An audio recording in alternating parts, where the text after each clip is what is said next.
Frequent flyer, flies, la la la la la. Frequent flyer is back.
What's up? You checking out the Frequent Flyer?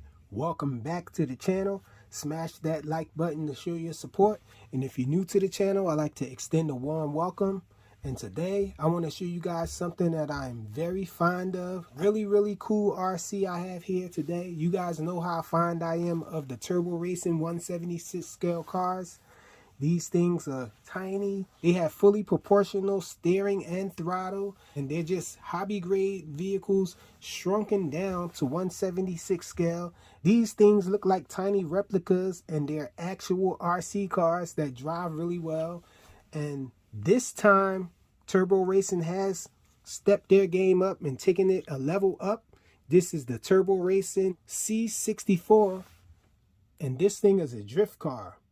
And so really awesome details to the wheels there. These wheels appear to be brass, so metal wheels on it now, and that makes for some drift action with this thing. And I must say that this thing does deliver. It does really drift, and this thing is just awesome, guys.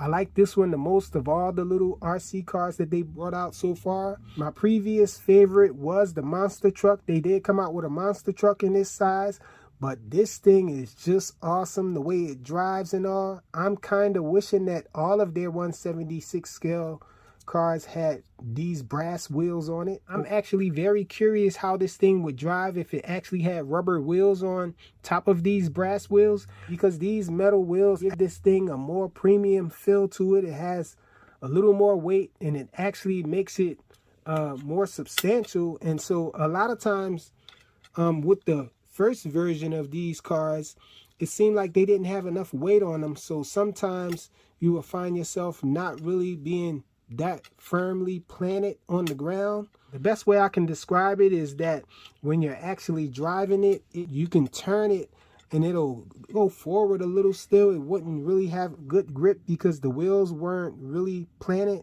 that heavy on the ground. But now with these brass wheels on it, it seems like it makes this thing heavier. Even with these slippery brass smooth wheels on it, it still can control normally if you want it to. And if you want it to drift, you just squeeze on the throttle a little more and you can get some spinning action going. One of the features that surprised me the most about this thing that it has now is they added a gyro to this thing. So yes, this thing does have a gyro built in, and you can adjust the gyro setting here now. I think you lose the throttle trim. Is that the throttle trim? Yes, you lose the throttle trim now. So this knob here actually turns down the gyro setting, so you can adjust the sensitivity of the gyro, and it actually works, guys. I was testing this thing on one of my tracks, and I was driving it fast as I can go without the gyro, and this thing was sliding all over the place. I couldn't keep it straight. When I squeeze on the throttle, it would go off to the side, and it would never go in a straight line. It would crash all the time. And then once I adjusted the gyro on this thing, it actually straightened out. Even when I slammed on the gas all the way, it would stay straight. It was just a really big difference in racing this thing with the gyro on, with it set to my liking, than with no gyro at all. So the gyro does work. It has an active gyro on here, and this thing is just awesome. One of the other new features that it has, when this switch here is switched all the way to the right, now it just constantly flashes the lights, you know, to show off when you're drifting. That's awesome. All the other features are still the same. You can press this button to turn on the chassis light. This one has a really cool green glowing chassis light to match the body. This does come in blue, so I'm guessing that the blue one probably has a blue chassis light. But this thing is just awesome. I'm really loving the way that they did this thing. Really awesome minds over there at Turbo Racing. And so this is my previous favorite car from Turbo Racing, and this was the one that came purple. I think it's the C72. And so the C64 is not exactly the same. It looks like it's the same wheelbase, but the chassis is definitely a little different. So I doubt it. I haven't tried to fit the C64 into the C72's chassis, but I did watch another video where someone tried to fit it inside the C73's chassis, and it didn't fit in there. I'm guessing it wouldn't fit in here. I haven't tried it though. Looking at it, it looks like this one is definitely shaped a little different, so it probably would not fit.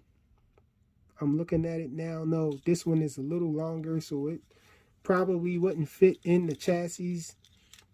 So it probably wouldn't fit inside the body of one of these C72s. But man, this thing is really awesome. They give you some spare body covers just like before, and they give you all the little accessories so you can paint it up and put your accessories on. The 2 extra body shells. It does still come with a USB-C type charging cable here, and you have this little binding plug, which is actually a body clip for a larger car. And that's just about it. Oh, you do get this really nice screwdriver. Man, I don't have that screwdriver near me. Let me run and grab that screwdriver to show you guys. It'll be a second for you. Here, I ran and grabbed that screwdriver because I think it's such a nice screwdriver that I had to show you guys. And so it comes with this. It is a flathead screwdriver for whatever reason, but it still fits the screws on this thing. This thing actually takes the Phillips screwdriver. And so it does fit though, and you can remove the body cover with this thing. And so that's about it that it comes with, aside from the instructions manual, which is here. So the instructions manual does show you everything you need to know about this thing. It is a fold out. Check it out. It lets you know about the transmitter. The transmitter opens the same way and all. I will show you guys how to open the transmitter and everything, just in case this is your first video of a Turbo Racing 1/76 scale. And so the car does charge on the bottom of the transmitter here. You have to twist this at the bottom.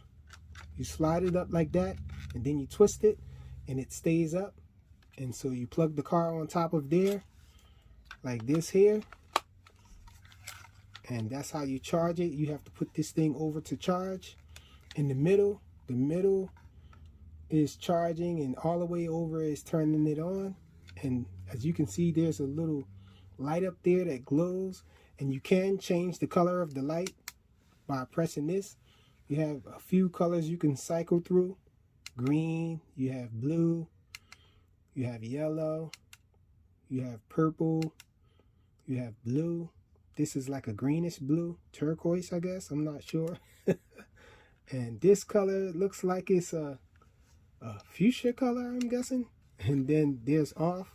You can have it off when it's charging. There's a little light that glows underneath the chassis of the car, underneath the hood, to let you know that it's charging, in case you didn't want to see this here.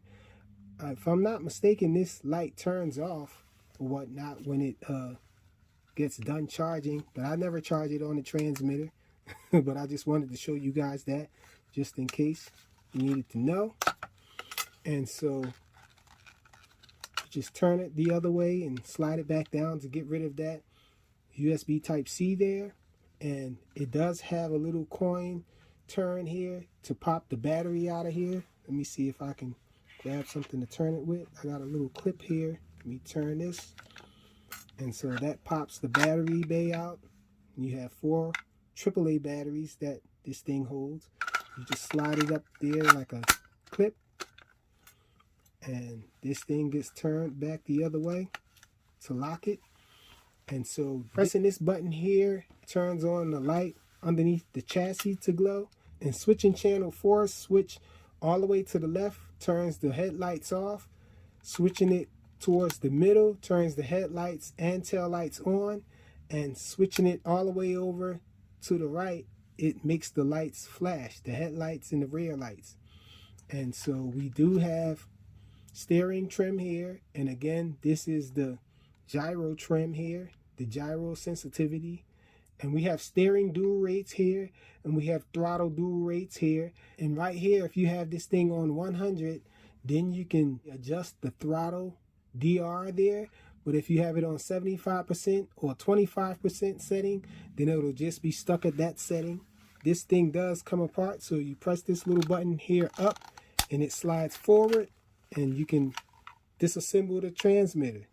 And so you can put it away in a small space, I guess, if you wanted to, and take that thing apart. And so that's all it really comes with. Pretty awesome little car. I really love this thing. There is another new one from Turbo Racing called the C64, and it looks just like this one, but I'm guessing it doesn't have the drift wheels. I'm hoping that the C74 has metal rims as well, but just has rubber over top of it to add the weight of the car, but I'm not sure. Hopefully it'll be awesome. As of now, this one is my new favorite, the C64 from Turbo Racing, a little 1/76 scale drift car. Thanks for watching.